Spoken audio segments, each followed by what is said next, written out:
Okay, bago ang lahat mga kapatid, again gusto natin magpasalamat sa napaka mabuting kalooban ng bansang Hapon sa pagbibigay sa atin o sa posibleng pagbibigay sa atin ng 6 na mga barkong pandigma.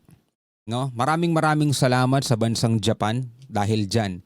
Subalit, ayon dito sa balitang ating panonoorin at bibigyan ng reaction video ngayon, ay naniniwala si Secretary Gibo Teodoro na hindi dapat tanggapin agad-agad ng Pilipinas ang mga alok na destroyer ng bansang Hapon. Sa madaling salita, hindi porket ibinibigay sa atin, tatanggapin na agad natin.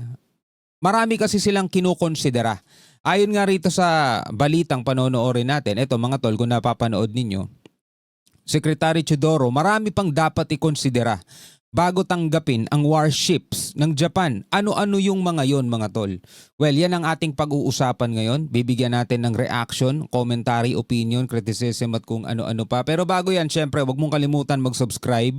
Click mo na rin ang notification bell para ma-notify ka whenever na may mga bago tayo reaction video tulad nito. Itong balitang panonoorin natin ay mula sa News 5 Everywhere. Okay, so sabi rito sa report, mga tol, naniniwala si Defense Secretary Gibo Teodoro na hindi dapat tanggapin agad ng Pilipinas ang mga alok na destroyer vessel ng Japan, no? Dahil marami pang dapat ikonsidera. Siguro kung ito'y maayos pa ba ang kalagayan, siguro kung ito'y mapapakinabangan pa nga ba talaga, kasi 30 years na to mga tol, no?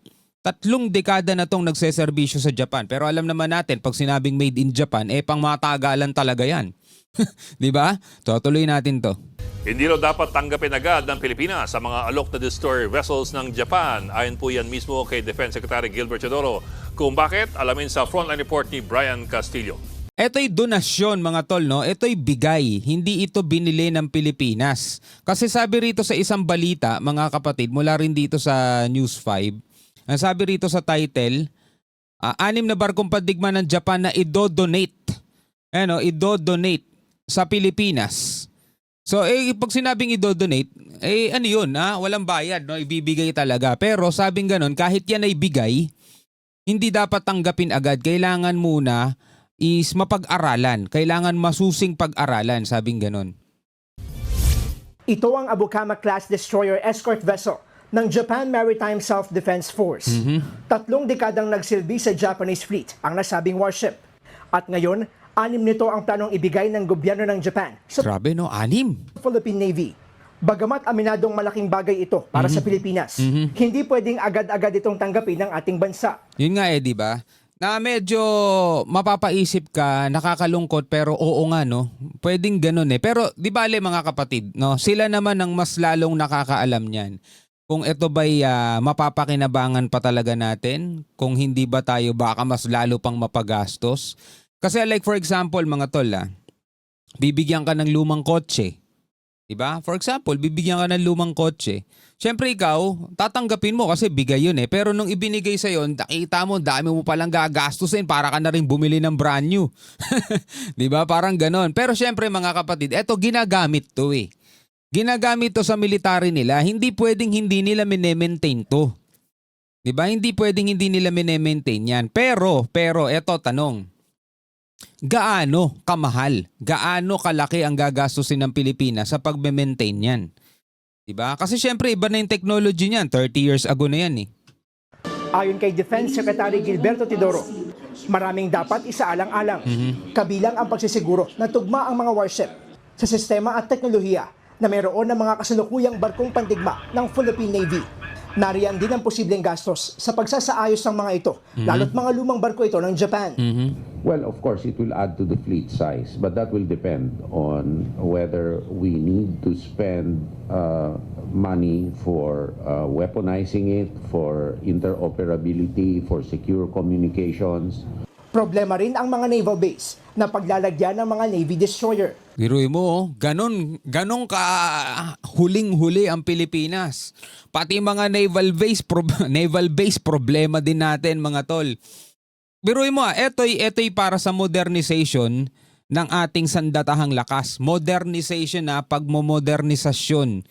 Pero etong mga to ay 30 years nang ginagamit ng Japan. So tulad nga nung reaksyon natin nung kahapon, ahead sila ng 30 years sa atin mga tol. Biruin mo, pati pagtatambakan natin, pati yung naval base natin, problema pa natin. Napakarami natin problema. Anong nangyari kasi sa mga namuno ng mga nakaraan, di ba? Nagpaano lang ata sila no? Nagpa-banjing lang. Hindi nila masyadong inisip tong kailangan natin tong mga ganito pagdating ng araw. Hindi pa nga raw sapat ang mga base militar ng Pilipinas sa paparating na bagong 6 na offshore patrol vessels at 2 pang frigates na binili natin mula South Korea. Biruin mo, nakakapagtaka no? Kasi biruin mo, ang Pilipinas mga tol, ever since naman kahit nung panahon pa ng mga Kastila, hindi naman nagbago yung mapa natin eh. Di ba archipelagic tayo mga tol eh, napapalibutan tayo ng mga mga katubigan eh. Dapat napakarami nating mga base ganyan eh. Para sa mga barko, dapat nga mga tol, isa tayo sa may pinakamaraming barko eh, dito sa Southeast Asia eh, o dito sa ating region eh. Kasi yung bansa natin mga tol, hindi siya isang ganun. Wala tayong mga boundary sa ibang bansa. Unlike halimbawa sa China, boundary, Mongolia, boundary, India na agad, di ba? Wala nang dagat-dagat, boundary na agad. Tayo mga tol, wala tayong boundary ng mga ganyan. Napapalibutan talaga tayo as in ng dagat. So dapat nga napakarami nating barko eh. Kasi mas pakikinabangan talaga natin yun eh, para protektahan ng ating bansa. Pero tignan mo, naval base, pinoproblema pa natin. Wala, huling-huli talaga Pilipinas. O baka naman sabihin ng iba, nag-iinarte pa Pilipinas, binibigyan na nga ng barko eh. Nagbigay na tayo ng example kanina, hindi naman sinabing hindi tatanggapin. Pinag-aaralan lang, di ba? Kailangan kasi muna masusing pag-aralan. Katulad nga ng example natin kanina, halimbawa binibigyan ka ng kotse. O ikaw naman, excited ka, tinanggap mo agad. Yun pala, gagastusin mo para ka na rin bumili ng brand new, di sumakit pa ulo mo, di ba? So ganun din yun mga tol. 6 to pinag-aaralan pa ng Pilipinas kung magkano gagastusin dyan, di bumili na lang tayo ng mas bago, di ba? Mas moderno. Kasi to 30 years na eh. Diba? So pinag-aaralan. Kung makikita naman nilang okay lahat, o okay pa lahat to, hindi ganun kalaki yung maintenance nitong mga to, di tatanggapin ng bansa natin yan. 6 yan eh. Offshore patrol vessels at 2 pang frigates na binili natin mula South Korea.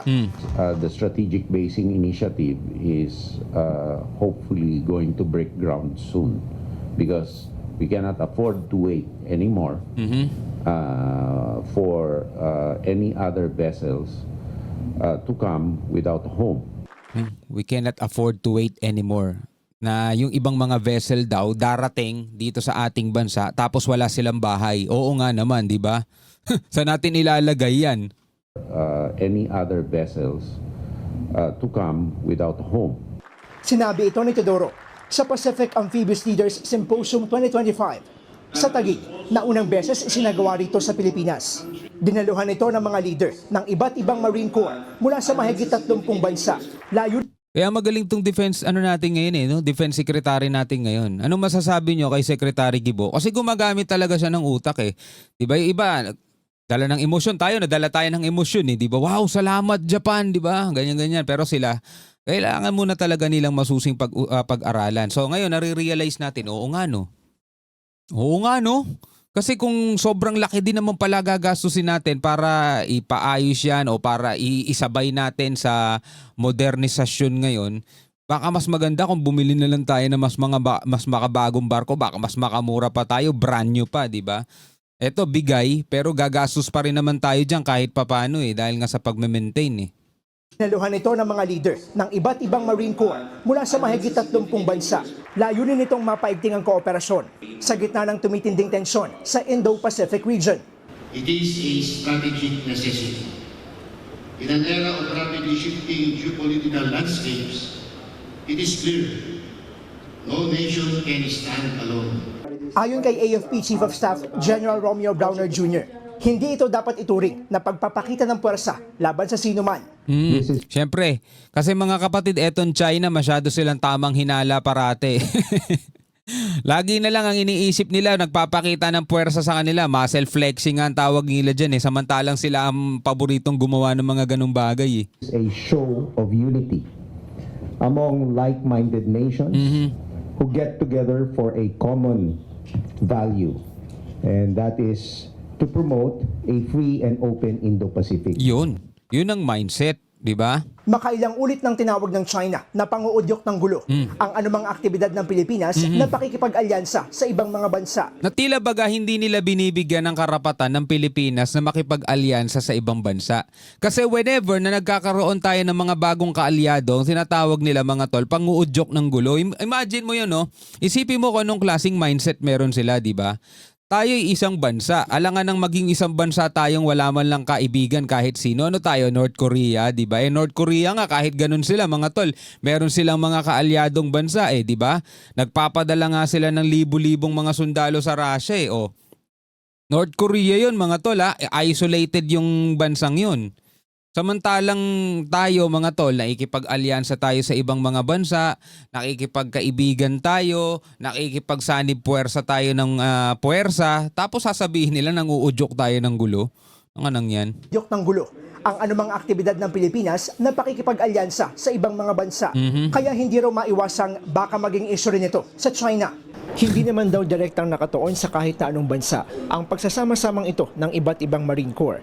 Pero hirit ni Secretary Teodoro, wala naman daw silang magagawa kung meron mang matamaan at mapikon. Sa bagay, wala, hindi naman natin kontrolado isip nila If any nation is against international law or wants to change it unilaterally, wants to transgress on the rights of another country, then so be it.